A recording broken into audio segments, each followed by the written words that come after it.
نستعينه ونستغفره ونعوذ بالله من شرور أنفسنا ومن سيئات أعمالنا.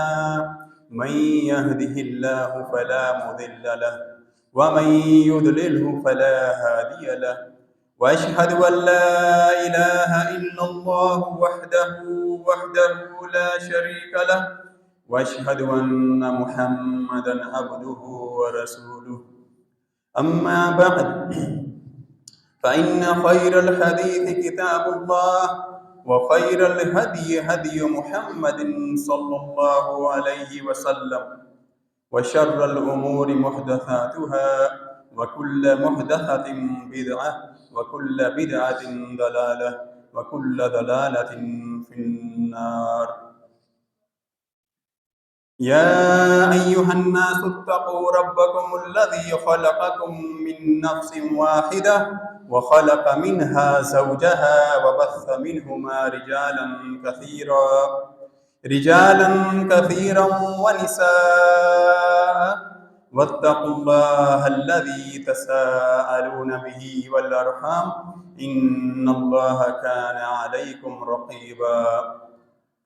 يا أيها الذين آمنوا اتقوا الله وقولوا قولا سديدا يصلح لكم أعمالكم ويغفر لكم ذنوبكم ومن يطع الله ورسوله فقد فاز فوزا عظيما. قال الله تعالى: فلما جاء السحرة قال موسى ألقوا ما أنتم ملقون. فلما ألقوا قال موسى ما جئتم به السحر إن الله سيبطله إن الله لا يصلح عمل المفسدين. وقال النبي صلى الله عليه وسلم عن أبي هريرة رضي الله عنه عن النبي صلى الله عليه وسلم قال: اجتنبوا السبع الموبقات. قالوا: وما هن يا رسول الله؟ قال: الشرك بالله والسحر وقتل النفس التي حرم الله إلا بالحق وأكل الربا وأكل المال اليتيم والتولي يوم الزحف وقذف المحصنات المؤمنات الغافلات. ہر قسم کی حمد و ثنا اللہ سبحانہ و تعالیٰ کے لیے جو اکیلا خالق، مالک، رازق، مشکل کشا اور کائنات کا نظام چلانے والا ہے، اور جو اکیلا معبود برحق ہے، جس کے سوا کوئی معبود برحق نہیں، اور جس کے پیارے نام اور صفات الکمال ہیں۔ درود و سلام ہو ہمارے پیارے نبی صلی اللہ علیہ وسلم پر۔ مختصر حمد و ثنا کے بعد آج ہم بات کریں گے جادو کی دنیا، جادو کے حوالے سے، کیونکہ یہ ہمارے معاشرے میں بہت زیادہ پھیل چکا ہے۔ جادوگر کون ہوتا ہے، اس کی علامات کیا ہیں، اور اس کے پاس جانے والے لوگ کس قسم کے ہیں، اور اسی طرح اسی کے ساتھ کیونکہ جادو بغیر شیاطین اور جنات کے نہیں ہوتا، اس کا بھی ذکر کریں گے۔ تو سب سے پہلے جو حدیث بیان کی ہے اس میں نبی کریم صلی اللہ علیہ وسلم ارشاد فرماتے ہیں، صحیح بخاری مسلم کی روایت ہے، نبی کریم صلی اللہ علیہ وسلم نے ارشاد فرمایا کہ 7 ہلاک کر دینے والے گناہوں سے بچو۔ 7 ایسے گناہ ہیں جو بندے کو ہلاک کر دیتے ہیں، تباہ کر دیتے ہیں، برباد کر دیتے ہیں، ان سے بچو۔ صحابہ کرام رضوان اللہ علیہم اجمعین نے پوچھا، یا رسول اللہ صلی اللہ علیہ وسلم، وہ گناہ کون سے ہیں تاکہ ہم ان سے بچ سکیں؟ پیارے نبی صلی اللہ علیہ وسلم نے ارشاد فرمایا، سب سے پہلے جو ہلاک کر دینے والا گناہ ہے وہ ہے شرک، اللہ کے ساتھ شرک کرنا، سب سے بڑا اور خطرناک گناہ، کہ جس کی معافی نہیں ہے. اگر بندہ شرک کرتے ہوئے مر گیا ہمیشہ ہمیشہ جہنم میں جلتا رہے گا، کبھی جہنم سے نکالا نہیں جائے گا. اور یہ ہمارا ایمان ہے، ہمارے عقیدے میں ہے کہ جنت اور جہنم پیدا ہو چکی ہیں، اور یہ جنت اور جہنم کبھی فنا نہیں ہوں گی، یہ ہمیشہ باقی رہیں گی. تو مشرک جو ہے وہ ہمیشہ ہمیشہ کے لیے جہنم میں داخل ہو جاتے ہیں. دوسرے نمبر پر پیارے نبی صلی اللہ علیہ وسلم نے فرمایا جادو.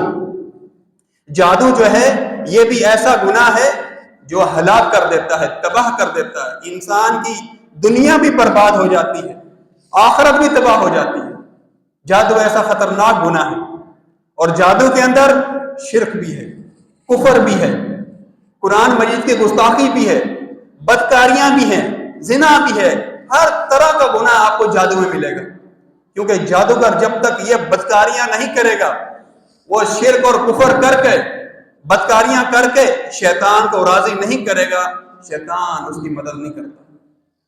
تو وہ شیطان کو راضی کرنے کے لیے ہر جرم کرتا ہے تاکہ شیطان اس کی مدد کرے. تو اس لیے یہ جو جادو ہے یہ خطرناک ترین گناہوں میں سے، اور جادو کی تاریخ بہت پرانی ہے. حتیٰ کہ اگر آپ سیدنا نوح علیہ السلام کا قصہ پڑھیں گے تو اس میں بھی ذکر آتا ہے کہ جب سیدنا نوح علیہ السلام نے اپنی قوم کو توحید کی طرف بلایا، ان کو دعوت پیش کی، تو قوم نے ماننے سے انکار کر دیا، بلکہ ان کے اوپر تہمتیں لگائیں، الزامات لگائے، انہیں جادوگر قرار دیا. اب دیکھیں اس کا مطلب ہے کہ جادو اس زمانے میں موجود تھا، جبھی تو انہوں نے سیدنا نوح علیہ السلام کو بھی جادوگر قرار دیا. اچھا، سیدنا نوح علیہ السلام کو جادوگر کیوں کہا انہوں نے؟ کیونکہ آپ جانتے ہیں کہ جادو میں کیا ہوتا ہے، میاں بیوی میں جدائی بھی ہوتی ہے، رشتہ داروں میں تفریق کر دی جاتی ہے جادو کے ذریعے سے. تو انہوں نے دیکھا کہ سیدنا نوح علیہ السلام کی دعوت ہے، یہ جو دعوت قبول کر لیتا ہے وہ پھر اپنے ماں باپ کی بات نہیں سنتا، ماں باپ کا جو دین اس کو چھوڑ دیتا ہے. اسے ماں باپ چھوڑنے پڑے، گھر پر چھوڑنا پڑے، چھوڑ دیتا ہے. لیکن جو توحید قبول کر لیتا ہے پھر اس پہ ڈٹ جاتا ہے، قائم ہو جاتا ہے، وہ اپنے خاندان سے، رشتہ داروں سے الگ ہو جاتا ہے. تو انہوں نے یہ دیکھا کہ جیسے جادوگر جو ہے وہ لوگوں میں جدائی ڈلوا دیتا ہے، سیدنا نوح علیہ السلام کی دعوت بھی ایسی ہے کہ یہ لوگوں میں تفریق پیدا کر دیتی ہے، لوگوں کو الگ کر دیتی ہے. اس لیے انہوں نے سیدنا نوح علیہ السلام کو جادوگر قرار دیا، اور باقی انبیاء کو بھی اسی طرح لوگ کہا کرتے تھے. ہمارے پیارے نبی صلی اللہ علیہ وسلم پر بھی الزامات لگائے انہوں نے اسی طرح. تو جادو جو ہے وہ ایک خطرناک گناہ ہے. اس کے بعد پیارے نبی صلی اللہ علیہ وسلم نے فرمایا کہ کسی بھی ناحق بے گناہ جان کو قتل کرنا یہ بھی کبیرہ گناہوں میں سے. پھر نبی کریم صلی اللہ علیہ وسلم نے ارشاد فرمایا کہ اگلا گناہ سود کھانا ہے، اور سود ہمارے معاشرے میں بہت زیادہ پھیل چکا ہے، بہت زیادہ عام ہو چکا ہے. اس سے بچنا بہت مشکل ہے، الا کہ اللہ سبحانہ و تعالیٰ کسی بھی فضل و کرم کرے. تو یہ بھی کبیرہ گناہوں میں سے. پھر آگے چل کے نبی کریم صلی اللہ علیہ وسلم نے ارشاد فرمایا کہ یتیم بچہ یا بچی اس کا جو مال کھا لیتا ہے یہ بھی کبیرہ گناہوں میں سے. یہ بھی ایسے گناہ ہیں کہ بندے کو ہلاک کر دیتے ہیں، تباہ کر دیتا ہے. اور اگلا گناہ نبی کریم صلی اللہ علیہ وسلم نے فرمایا کہ میدان جنگ کے اندر جب کافر اور مسلمان جنگ لڑ رہے ہوں اس میدان کے اندر سے بھاگ جانا. میدان جنگ لگا ہوا ہے اور کوئی مسلمان اس جنگ کے موقع پہ بھاگ جاتا ہے تو یہ بھی کبیرہ گناہوں میں سے ایک گناہ ہے. اور آخر میں فرمایا کہ مومن معصوم عورتوں پر بدکاری کی تہمت لگانا یہ بھی ان کبیرہ گناہوں میں سے ہے جو انسان کو ہلاک اور برباد کر دیتی ہے. تو یہ تو حدیث تھی. اب اس میں جادو کو بھی ذکر کیا گیا ہے. تو سب سے پہلے ہم بات کرتے ہیں جادوگر کی. جادوگر جادو کیسے سیکھتا ہے؟ وہ شیاطین کو راضی کرتا ہے، شیطان کے لیے عبادات کرتا ہے، اس کے لیے قربانیاں کرتا ہے، اس کے لیے سجدہ کرتا ہے. جو بھی عبادات ہے وہ شیطان کے لیے ادا کرتا ہے تاکہ شیطان اس سے راضی ہو جائے، شیطان اس کا دوست بن جائے. لوگ سمجھتے ہیں جادوگر کے پاس جنات ہوتے ہیں، اصل میں یہ جادوگر ہوتا ہے وہ خود بڑے شیطان کے قبضے میں ہوتا ہے، یہ غلام بنتا ہے بڑے شیطان کا، اس کی عبادت کر کے، اس کو راضی کر کے، قرآن کی بے حرمتی کر کے، بدکاریاں کر کے شیطان کو راضی کرتا ہے، پھر شیطان اس سے راضی ہو جاتا ہے اور اپنے چھوٹے چھوٹے شیاطین اس کے حوالے کر دیتا ہے، چلو آپ نے جو کرنا ہے کرو، یہ آپ کا ساتھ دیں گے۔ تو بڑے شیطان کے قبضے میں یہ جادوگر ہوتا ہے اور اس کے پاس چھوٹے چھوٹے شیاطین ہوتے ہیں جس سے یہ پھر اپنا کام لیتا ہے اور اس کے لیے پھر یہ بدکاریاں پھیلاتا معاشرے میں، لوگ اس کے پاس جاتے ہیں۔ اب جب لوگ جاتے ہیں کس لیے جاتے ہیں؟ دو مقصد ہوتے ہیں، یا تو اپنا علاج کرانے کے لیے جاتے ہیں یا کسی کے اوپر جادو کرانے کے لیے جاتے ہیں، جبکہ نبی کریم صلی اللہ علیہ وسلم ارشاد فرماتے ہیں کہ جو کوئی شخص ایسے بندوں کے پاس جاتا ہے، ہمارے یہاں یہ مختلف ناموں سے پہچانے جاتے ہیں، یہ پیر ہے، فقیر ہے، یہ بزرگ ہے، یہ مرشد ہے، یہ عامل ہے، یہ کامل بابا ہے، بنگالی بابا ہے، یہ سارے نام ہیں، روڈوں پہ لکھے ہوئے ہیں، اخبارات میں اشتہارات چلتے ہیں ان کے، یعنی شرک اور کفر کو پروموٹ کیا جا رہا ہے، اس نام سے ہمارے ہاں یہ مشہور ہے، جبکہ حدیث میں مختلف نام آئے، عراف بھی کہا گیا ہے، کاہن بھی کہا گیا ہے، ساحر بھی کہا گیا ہے۔ تو پیارے نبی صلی اللہ علیہ وسلم نے ارشاد فرمایا جو بندہ عراف کے پاس جاتا ہے اور اس سے صرف سوال کرتا ہے تو اس کا جرم کیا ہے؟ نبی کریم صلی اللہ علیہ وسلم ارشاد فرماتے ہیں لم تقبل صلاح، اس کی کوئی نماز قبول نہیں ہوگی، 40 لیلہ، 40 دن تک وہ نماز پڑھتا رہے گا، اس کی نماز قبول نہیں ہوگی۔ کیا کیا اس نے؟ صرف اس کے پاس جا کے سوال کیا، تصدیق نہیں کی، اسے سچا نہیں مانا، صرف گیا ہے۔ جیسے ہمارے یہاں بھی لوگ تماشا دیکھنے کے لیے چلے جاتے ہیں، تو میرے بھائیوں جو بندہ اس کے پاس جاتا ہے صرف تماشا دیکھنے کے لیے، سچا نہیں سمجھتا، اس کو جھوٹا سمجھتا ہے، تو اس بندے کی 40 دن کی نماز قبول نہیں ہوگی۔ نماز پڑھے گا، نماز نہیں چھوڑ سکتا، لیکن 40 دن کی جو نمازیں ہیں وہ اجر و ثواب سے محروم رہے گا۔ اور اگر کوئی شخص اس کی تصدیق کر لیتا ہے، اس کو سچا مان لیتا ہے کہ واقعی جو اس نے کہا ہے یہ سچ ہے، تو پیارے نبی صلی اللہ علیہ وسلم فرماتے ہیں فَقَدْ كَفَرَ بِمَا أُنزِلَ عَلَى محمد صلی اللہ علیہ وسلم۔ ایسا شخص جو جادوگر کی تصدیق کرتا ہے، اس کی بات پہ یقین کر لیتا ہے، وہ شخص کافر ہو جاتا ہے شریعت محمدیہ کا، یعنی جو کچھ پیارے نبی پہ اللہ نے نازل کیا ہے اس کا کفر کرنے والا ہو جاتا ہے۔ کیا نازل ہوا ہے؟ قرآن مجید نازل ہوا ہے، شریعت اسلام نازل ہوئی، تو اس کا وہ منکر بن جاتا ہے تصدیق کرنے سے۔ تو آپ اندازہ لگائیں کہ لوگ آج کہاں کھڑے ہیں، اور وہ جاتے ہیں، اور بھولی بھالی عوام ہے، وہ سمجھتی ہے یہ تو مولانا صاحب ہیں، چہرے پہ داڑھی ہے، پگڑی سر پہ رکھی ہوئی ہے، شلوار ٹخنوں سے اوپر ہے، یہ تو مولانا صاحب ہے، دم کرانے جا رہے ہیں۔ میرے بھائیوں یہ لوگ اسی روپ میں بیٹھے ہوئے ہیں، یہ بہروپیے ہیں۔ ان کی علامات کیا ہیں؟ کیسے پہچانے ان کو؟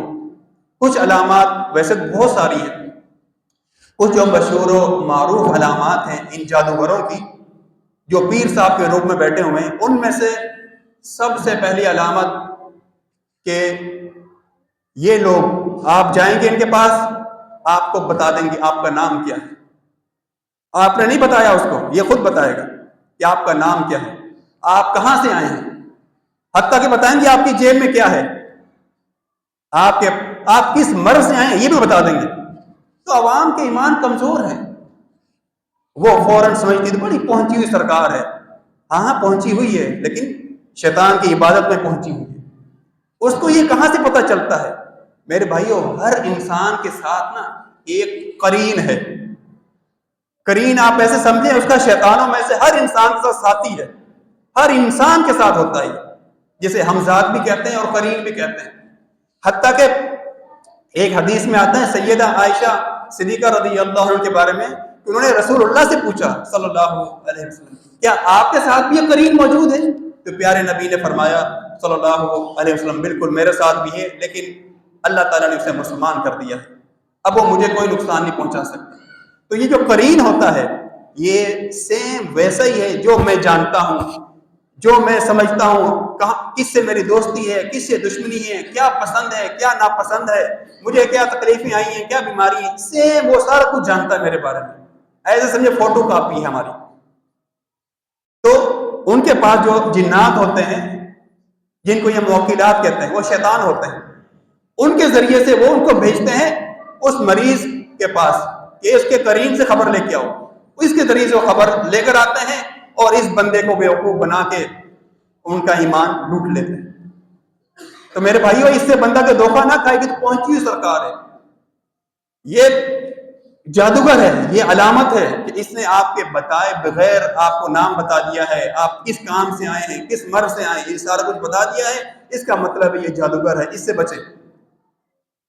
دوسرے نمبر پر علامت ہے اگر وہ مریض کی ماں کا نام پوچھتا ہے, مریض کا نام پوچھتا ہے, کہتا ہے مریض کی ماں کا نام کیا ہے. اگر وہ نام پوچھتا ہے اس کا مطلب یہ جادوگر ہے. جو شرعی دم کرنے والا ہوگا وہ کبھی نام نہیں پوچھے گا کہ والدہ کا نام کیا ہے. اسی طرح یہ اگر بندہ دم کرنے والا آپ سے مریض کا کپڑا منگواتا ہے, بنیان منگواتا ہے, ٹراؤزر منگواتا ہے, یا سر پہ چادر ہے, ٹوپی ہے, یہ چیزیں منگواتا ہے, یہ لے کر آؤ, اس کا مطلب یہ جادوگر ہے, اس سے بچنا ہے. اسی طرح اگلی علامت ہے کہ یہ جو شخص ہوگا اس کے اوپر نہ کوئی آپ کو نافرمانی ظاہر ہو رہی ہوگی. اگرچہ داڑھی رکھی ہوئی ہے لیکن مونچھیں بڑی بڑی ہوں گی. اچھا مونچھیں چھوٹی ہیں, شلوار ٹخنے سے نیچے ہوگی, یعنی کہیں نہ کہیں کوئی نہ کوئی نافرمانی کر رہا ہوگا شیطان کو راضی کرنے کے لیے. اسی طرح یہ لوگ صفائی کا ستھرائی کا خیال نہیں رکھتے, گندگی میں بیٹھتے ہیں, اور خاص طور پر بخور کا دھواں اڑ رہا ہوتا ہے وہاں پہ. اور اسی طرح اگر یہ جب کسی کو دم کرنے لگتے ہیں تو دم کرتے وقت کیا کرتے ہیں, کچھ آیات پڑھیں گے بلند آواز سے, پھر تھوڑا سا دل میں پڑھنا شروع کر دیں گے. اسے کہتے ہیں تم تما. وہ کیا کرتے ہیں جب آواز آہستہ کر لیتے ہیں شیاطین کو پکارتے ہیں مدد کے لیے. تو یہ اگر کوئی بندہ دم کرتے کرتے دل میں آہستہ آہستہ پڑھتا ہے تو یہ جادوگر ہے.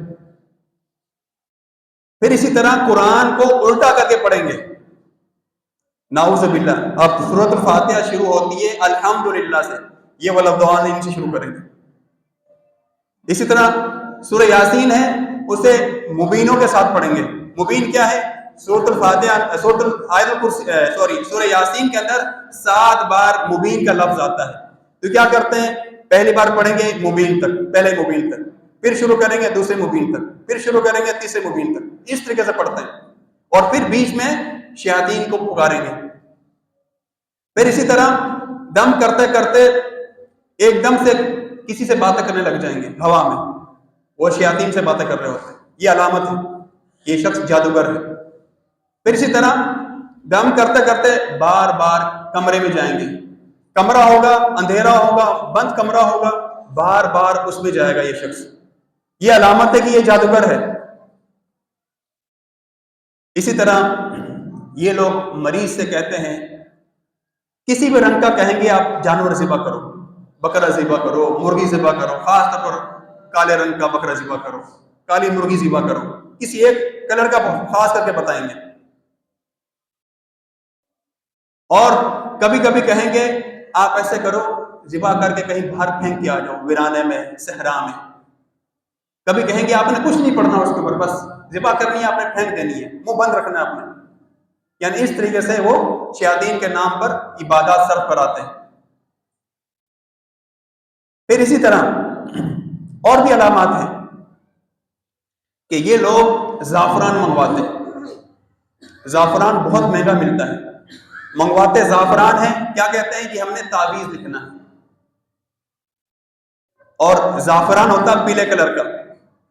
زعفران لے لیتے ہیں کیونکہ مارکیٹ میں بہت مہنگا بکتا ہے, اور نعوذ باللہ پیشاب سے تعویذ لکھ کے دیتے ہیں, قرآنی آیت لکھ کر دیتے ہیں, خون سے آیات لکھ کر دیتے ہیں تعویذ میں, اور تعویذ میں نمبر استعمال کرتے ہیں. تو یہ بھی علامت ہے, جو تعویذ لکھ کے دیتا ہے اس کا تعلق جادوگر سے ہے. کیونکہ پیارے نبی صلی اللہ علیہ وسلم نے ارشاد فرمایا من تعلق تمیمۃ فقد اشرک, جس نے تعویذ لٹکایا اس نے شرک کیا.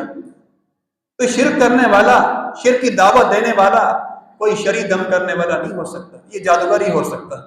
جو شیاطین کو راضی کر کے لوگوں کے ایمان لوٹنا چاہتا ہے۔ تو یہ تعویذ لکھ کے دیتے ہیں، یا پھر اس طرح کوئی پیپر دے دیں گے، اس پہ کچھ لکھا ہوگا، کہیں گے یہ آپ نے جلا دینے ہیں، یا پھر کہیں گے یہ آپ نے پانی میں گھول کے پی لینا ہے، اس میں نعوذ باللہ آیتیں لکھی ہوں گی، یا پھر اس میں بیچ میں شیطانوں کے نام بھی ہوں گے، اور نعوذ باللہ آیات کو یا تو الٹا لکھا ہوگا یا پھر وہ پیشاب سے آیتیں لکھتے ہیں۔ تو یہ ساری کی ساری علامات کن کی ہیں؟ یہ جادوگروں کی، جن کے پاس لوگ جا رہے ہیں آج کہ جی میں بیمار ہوں، میرا بچہ بیمار ہے، میرے گھر والے بیمار ہے، جی ہاں آپ ہمیں دم کریں، وہ علاج کریں۔ میرے بھائیوں، ان کے پاس جانے سے بچیں۔ یہ تو کچھ اہم علامات، اور بھی بہت سی علامات ہیں، ٹائم کم ہے، مختصر۔ اب ہم آتے ہیں کہ اگر فرض کرے کوئی بندہ مریض ہو گیا ہے، بیمار ہو گیا، تو وہ کیا کرے؟ اگر وہ ان کے پاس نہ جائے تو کہاں سے علاج کرائے گا؟ میرے بھائیوں، علاج بہت آسان ہے۔ ہم ان کے پاس جانے سے کیسے بچ سکتے ہیں، یا ہمارے پہ جادو نہ ہو، اس سے ہم بچیں کیسے؟ بہت آسان طریقہ ہے۔ جادو سے بچنا چاہتے ہیں، ان مصیبتوں سے، پریشانیوں سے، سب سے پہلے ایمان ہے، توحید ہے، اپنا عقیدہ درست کریں، توکل کریں رب کے اوپر، ایمان مضبوط کریں، قرآن کی تلاوت کریں، نماز کی پابندی کریں، تو یہ کوئی اثر نہیں کریں گی۔ صبح شام کے اذکار پڑھیں، دعاؤں کو اہتمام کریں، گھر میں داخل ہونے کی دعا پڑھیں، گھر سے نکلنے کی دعا پڑھیں، کھانا کھانے کی دعا پڑھیں، واش روم جانے کی دعا کریں، واش روم سے نکلتے ہوئے دعا پڑھیں۔ کیونکہ شیاطین جو ہیں، جب جادوگر جادو کرتا ہے تو وہ جنات کو بھیجتا ہے، اور جنات انسان کے اندر داخل ہوتے ہیں جس سے جادو ہوتا ہے۔ اب ان کو ہم کیسے روکیں گے؟ یہ ہمارے پاس ہتھیار ہے، یہ جو ہمارے پاس نماز ہے، ایمان ہے، توحید ہے، قرآن ہے، یہ دعائیں، یہ ہمارے پاس ہتھیار ہے، یہ ہماری حفاظت کرتی ہیں، لیکن ہم نے ان کو چھوڑ دیا ہے، تو شیاطین ہمارے اندر داخل ہو جاتے ہیں۔ اچھا، بعض لوگ اعتراض کرتے ہیں، کہتے ہیں یہ نہیں ہو سکتا کہ کوئی شیطان ہو وہ انسان کے اندر داخل ہو جائے۔ میرے بھائیوں، اس کے دلائل موجود ہیں، یعنی حدیث کے اندر ہے کہ شیطان جو ہے انسان کے خون میں دوڑ رہا ہے۔ ایک شیطان دل میں وسوسہ کر رہا ہے ہر وقت، اس کا کام یہی ہے، وسوسہ کرنا ہے۔ ایک خنزب شیطان ہے جو نماز میں وسوسہ کرتا ہے، تو ہمارے اندر داخل ہوتا ہے۔ یعنی کچھ شیاطین جو ہمارے اندر ہی موجود ہیں، اور کچھ شیاطین ایسے ہیں جو باہر سے ہمارے اندر داخل ہونا چاہتے ہیں، ہم نے ان کو روکنا ہے۔ تو روکیں گے کیسے؟ ان دعاؤں سے۔ اور یہ داخل کب ہوتے ہیں؟ ایک جادوگر ہے، اس نے توبہ کی تھی، وہ قصہ بیان کرتا ہے کہ میں نے اپنے شیطان جن کو بھیجا کہ آپ اس کے اندر داخل ہو جاؤ، وہ داخل نہیں ہو سکا۔ اس نے کہا کہ وہ کچھ پڑھ لیتا ہے، میں داخل ہی نہیں ہو سکتا اس کے اندر۔ تو مسلمان جو ہے وہ یہ دعائیں پڑھتے ہیں جس سے وہ محفوظ رہتے ہیں۔ اچھا، یہ داخل کب ہوتے ہیں؟ 3 وقت ایسے ہیں کہ جب ان کو داخل ہونے میں انسان کے اندر آسانی ہوتی ہے۔ وہ جادوگر کہتا ہے کہ جب سے یہ، جس نے توبہ کر لی بعد میں، کہ جب سے یہ موبائل یا ٹی وی یا آپ دیکھ لیں فلمیں، ڈرامے یہ عام ہوئے ہیں نا، اس وقت سے ہمارا کام آسان ہو گیا۔ وہ کہتا ہے کہ جب انسان شدید غم کی حالت میں ہوتا ہے نا، پریشان ہوتا ہے، بہت غمگین ہوتا ہے، کوئی غمگین سین دیکھ رہا ہے، تو اس وقت اس کے اعضاء ڈھیلے ہو جاتے ہیں، تو ہمارے جنات اس کے اندر داخل ہو جاتے ہیں۔ یا پھر جب کوئی بہت مزاحیہ سین دیکھ رہا ہوتا ہے، بہت زیادہ ہنس رہا ہوتا ہے، تو ایسی حالت میں بھی ہمارے شیاطین جنات اس کے اندر آسانی سے داخل ہو جاتے ہیں۔ اور تیسرے نمبر پر، جب اس پر خوف طاری ہوتا ہے، جب وہ ڈر رہا ہوتا ہے، گھبرایا ہوا ہوتا ہے، تو اس وقت بھی جنات آسانی سے اس کے اندر داخل ہو جاتے ہیں۔ کیونکہ جادو ہوتا ہی جنات کے ذریعے سے، جب تک جن اندر داخل نہیں ہوگا جادو اثر نہیں کرے گا، تو جب داخل ہوگا تو اثر کرے گا۔ اس لیے کے لیے بچاؤ ہے، ہمارے پاس دعائیں موجود ہیں۔ حدیث میں آتا ہے کہ جو بندہ 7 دانے صبح عجوا کھجور کھا لیتا ہے، اس کے اوپر سارا دن جادو اثر نہیں کرے گا۔ کھجوریں 7 ہیں، وہ کھا لیتا ہے بندہ تو اس پہ جادو اثر نہیں کرتا۔ اب عجوا کھجور مہنگی ہے، تو میرے بھائی دعائیں موجود ہیں۔ ایک حدیث میں آتا ہے، نبی کریم صلی اللہ علیہ وسلم نے ارشاد فرمایا، جو بندہ صبح کے ٹائم فجر کے بعد 100 بار یہ دعا پڑھ لیتا ہے، لا الہ الا اللہ وحدہ لا شریک لہ لہ الملک ولہ الحمد وہو علی کل شیء قدیر. چھوٹی سی دعا ہے، 100 بار پڑھے صبح کے ٹائم، سارا دن جنات کے شر سے محفوظ رہے گا. کوئی جن جادو اس پہ اثر نہیں کر سکتا. 10 منٹ نہیں لگیں گے آپ کو پڑھتے ہوئے. لیکن کوتاہی ہماری ہے، ہم حفاظت نہیں کرتے نا اپنی. تو 100 بار صبح پڑھ لے، سارا دن محفوظ رہے گا ان کے شر سے. عصر کے بعد پڑھ لے گا، فجر تک محفوظ رہے گا 100 بار. اسی طرح صبح کے اذکار کی پابندی کریں، باقی دعاؤں کا اہتمام کریں تو یہ آپ کو ضرورت نہیں پڑے گی. اسی طرح کلونجی ہے، اس میں ہر بیماری کی شفا ہے. شہد ہے، اس میں شفا ہے، آپ یہ استعمال کریں. آب زمزم ہے، آب زمزم پیئیں، دعا مانگے اللہ تعالیٰ سے، اللہ تعالیٰ آپ کو شفا دے. اچھا، اب اگر کسی پہ جادو ہو جائے تو وہ کیا کرے؟ میرے بھائی اس کا بھی آسان علاج ہے. آسان علاج ایسے ہے کہ آپ کو دعائیں پڑھنی ہیں، قرآن دیکھ کے پڑھیں. آپ دعائیں کیا، سورۃ الفاتحہ کس کو نہیں آتی ہے؟ سورۃ الفاتحہ پڑھے، آیت الکرسی ہے، سورہ بقرہ کی آخری 2 آیات ہیں، اسی طرح تینوں قل ہیں، درود شریف ہے. میرے بھائیو یہ پڑھ کر دم کریں اپنے اوپر، پانی پہ دم کریں، یا گھر میں کوئی مریض موجود ہے اس پہ دم کریں. آسان طریقہ علاج ہے. پانی پہ دم کر کے اس کو پلاتے رہیں روزانہ. انشاءاللہ ایمان اگر توکل ہوگا، ایمان ہوگا تو اللہ شفا دے دے گا. اسی طرح ایک اور طریقہ ہے، وہ بھی آسان ہے، کہ آپ 7 بیری کے پتے لے لیں، ان کو پیس لیں، باریک پیس لیں، اور اس کے بعد پانی میں گلاس میں مکس کر لیں. پھر اس پہ یہ صورتیں پڑھیں، دم کریں اس کے اوپر 3 بار ساری صورتیں پڑھ کے، اور مریض کو چند گھونٹ پلا دیں. باقی پانی بالٹی کے اندر ملائیں، اس سے مریض کو بولیں غسل کریں. غسل کیسے کرے گا؟ اس کو ٹب میں بٹھا دیں، اس کے بعد پورا پانی بہا دیں جسم کے اوپر، وہ ان پانی سے غسل کرے. ہفتے میں 1 دن کریں، 2 دن کریں، جتنا کر سکتے ہیں کریں. انشاءاللہ بہت فائدہ ہوگا اس سے. ہر قسم کے شیاطین جنات دور بھاگتے ہیں اس سے. یہ آسان طریقہ علاج ہے. دم کرنا ہے، وہ بھی نہیں کر سکتے، پانی پہ تو دم کر سکتے ہیں، مریض پہ تو دم کر سکتے ہیں. اب ہم آتے ہیں علامات کے اوپر کہ کیسے پتا چلے گا کہ کسی پہ جادو ہے کہ نہیں ہے. کچھ علامات ہیں جن سے پتا چلتا ہے کہ یہ واقعی مریض کے اوپر جادو ہو چکا ہے. کیونکہ بعض دفعہ بیماری ہوتی ہے، مرض ہوتا ہے، تو لوگ سمجھتے ہیں اس پہ جادو ہو گیا. کوئی بھی تکلیف ہو، یہ جادو ہو گیا، اور شک و شبہات کی زندگی گزارتے ہیں. کبھی کسی پہ شک کرتے ہیں، کبھی کسی پہ شک کرتے ہیں.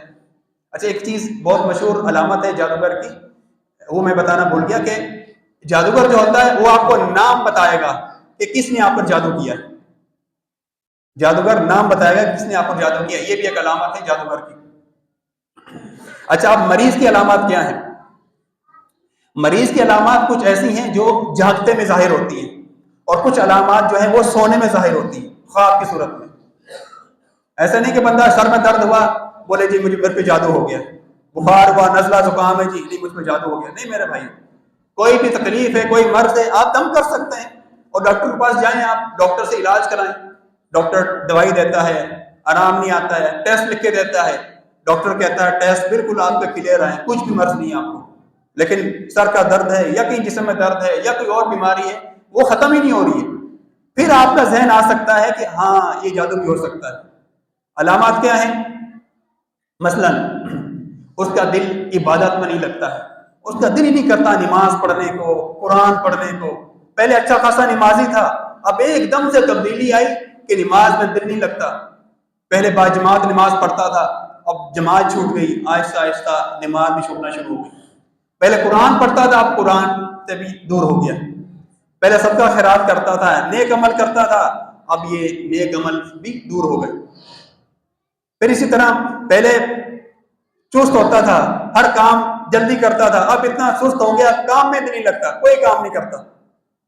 پھر اسی طرح بیٹھے بیٹھے کھو جاتا ہے، ہوش ہی نہیں ہوتا اسے، باتیں کرتے کرتے ایک دم کہیں کھو جائے گا، پھر بولنا شروع ہوگا. اور یہ بار بار ہو، یہ نہیں کبھی کبھار ایسا ہو گیا تم بولے اس کو جادو ہے، نہیں، یہ بار بار ہو تو یہ علامت ہے کہ اس پہ جادو ہے. پھر اسی طرح اور علامات ہیں کہ یہ شخص جو ہے خواب دیکھتا ہے. خواب کیسے دیکھتا ہے؟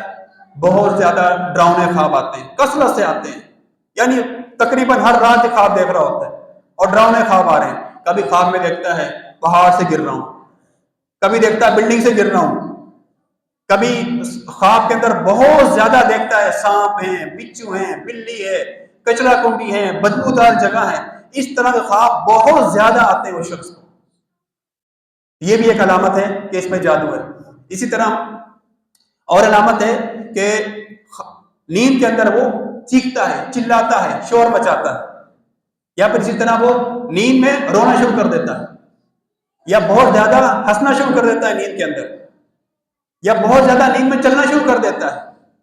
یعنی بہت زیادہ ہونا، یہ نہیں کبھی کبھار ہو گیا تو بندہ فوراً بولے مجھ پہ جادو ہو گیا. نہیں میرے بھائی، بہت زیادہ اگر ہوتا ہے تو پھر آپ کا ذہن جانا چاہیے اس طرف. پھر اسی طرح اور علامات بھی ہے کہ انسان یہ تصور کرتا ہے کہ اس پہ جادو ہے. کافی ساری ہیں لیکن اسی پہ بات مکمل کرتے ہیں. اب اگر یہ علامات پائی جاتی ہیں کسی شخص کے اندر تو پھر اس کا ذہن جا سکتا ہے کہ اس پہ جادو ہے. تو حل کیا کرنا ہے؟ دم کرنا میرے بھائی. آسان ہے، آپ خود کریں.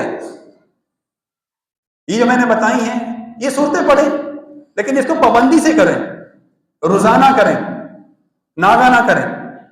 کیونکہ اگر آپ کسی کے پاس جائیں گے وہ آپ کا ایمان بھی لوٹے گا، آپ کا مال بھی لوٹے گا اور آپ کو پتہ بھی نہیں چلے گا. تو اس لیے ان جادوگروں سے بچنے کے لیے، اپنا ایمان بچانے کے لیے آپ اللہ پر توکل کریں، اللہ پر بھروسہ کریں. یہ ایمان رکھیں کہ اس قرآن میں شفا ہے، یہ اللہ کا فرمان ہے. ہم دوائی کھاتے ہیں، پیناڈول کی گولی ہے بخار درد کے لیے کھاتے ہیں، کیوں؟ ہمیں یقین ہوتا ہے کہ اس کے ذریعے سے اللہ ہمیں شفا دے گا، حالانکہ یہ انسان کی بنائی ہوئی ہے. میرے بھائیو، قرآن اللہ کا کلام ہے. ہم اس کو یقین کے ساتھ، ایمان کے ساتھ، توکل کے ساتھ پڑھ کے تو دیکھیں. اس میں ہر مرض کا علاج ہے، چاہے وہ مرض چھوٹا ہے یا بڑا ہے، ہر مرض سے شفا ملے گی. بس یہ ہے کہ ہم لوگ جو ہے اس پہ بھروسہ کریں. اللہ سبحانہ و تعالی ہمیں شفا بھی دے گا اور ایمان بھی مضبوط ہوگا ہمارا جب ہم توکل کریں گے. اور اسی طرح جو ہے ان بیماریوں سے، ان مصیبتوں سے بھی ہم بچتے رہیں گے. اور تیسرے قسم کے جو لوگ ہوتے ہیں، ایک وہ لوگ ہوتے ہیں جو نعوذ باللہ لوگوں کو بھی جادو کراتے ہیں. کیونکہ یہ بھی ہمارے معاشرے میں موجود ہے کہ کسی پہ تعویذ کرا دیے، جادو کرا دیا. میرے بھائیو، یہ بہت کبیرہ گناہ ہے. ایک تو وہ شخص جو جا رہا ہے اپنا ایمان کو ضائع کر رہا ہے.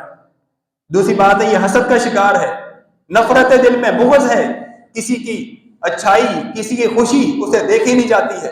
دل میں جلن ہے، کڑن ہے، حسد ہے، بغض ہے، نفرت ہے، جس میں آ کے وہ نعوذ باللہ اپنے رشتہ داروں پر، اپنے خاندان والوں کے اوپر جادو کرانا چاہتا ہے. تو میرے بھائی اسے اللہ سے ڈرنا چاہیے. قیامت کے دن آنے والا ہے، جو بندہ ظلم کرے گا، کسی کے ساتھ زیادتی کرے گا، اسے حساب دینا ہوگا. تو اللہ سے ڈرتے ہوئے اگر کسی کے پاس کوئی نعمت دیکھتے ہیں تو ماشاءاللہ کہیں، تبارک اللہ کہیں، اسے دعا دیں برکت کی، تو آپ کو بھی اللہ تعالیٰ عطا فرمائے گا.